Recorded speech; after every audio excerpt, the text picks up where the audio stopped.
So I'm gonna play it once through without any dynamics. Do bear in mind that the dynamics are probably the hardest part of the song because he plays so many things softly. But yeah, this is all the notes slowly, as accurate as possible as far as I can hear.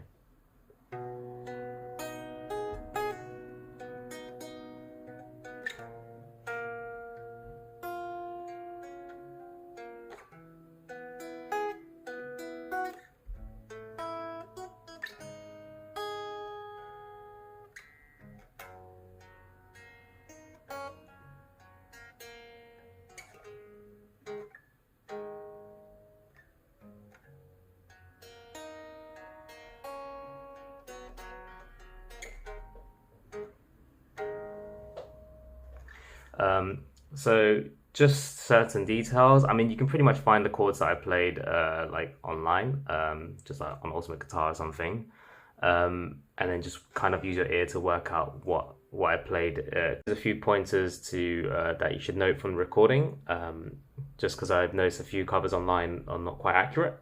But the first phrase, you hear a lot of people play it like that, hammer on and a pull off. But if you listen closely, it's just a pull off. And he just really attacks that last note. So that's just an important dynamic point there. In the second phrase,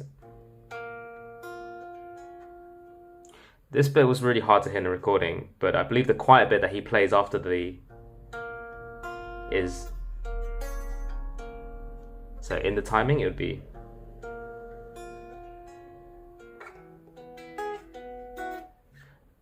which brings me to the next part, which is just timing. In the song, he plays a lot of this kind of timing. So it's like 1, 2, 3, 1, 2, 3, 1, 2, 3, and it's very important to get that timing to make it sound right. And it's quite difficult to play in time without any like a metronome or anything. So just bear that in mind. And just one thing on that last phrase. Let the high note ring out when you play, so it's mids, high, let it ring out and play mids again. So don't stop it when you return to the mids. The next phrase, I've seen some other covers where this bass note's wrong, but it's 4-2 on the 6th string. And again, he returns to that same timing.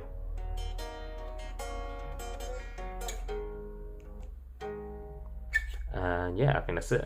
Enjoy it.